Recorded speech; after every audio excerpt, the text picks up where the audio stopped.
In the Time and Attendance menu, you can access the pay period summary and may easily switch from one payroll period to another.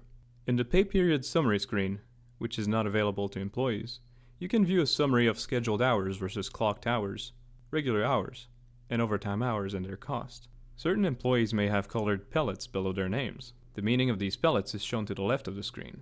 Let's take a look at Emily, who has unapproved time entries and entries for which she forgot to clock out. In the timesheet, you can see scheduled hours to the left and clocked hours to the right. Emily's first days are in white because they were automatically approved using the tolerance parameters that were defined.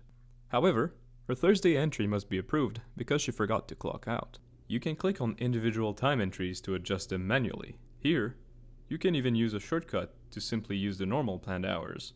Finally, Emily's Friday entry displays an alert because the hours she clocked do not match her scheduled hours.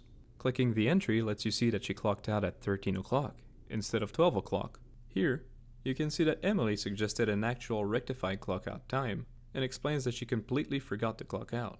If you agree with her, you can use the clockout time she suggests. If you use geolocation, the Locations tab lets you see the GPS screenshot taken on clock in. And this is how you approve time entries one by one. If everything looks good, you can instead use the Approve All shortcut to the top right of the timesheet and move on to the next employee. Once all discrepancies have been taken care of, you can finalize your payroll period and print out employee timesheets for that period.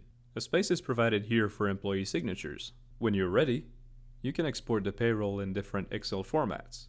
Here's what the payroll export looks like. Note that we also offer payroll system integrations. For a list of all available payroll system integrations, don't hesitate to ask us by chat.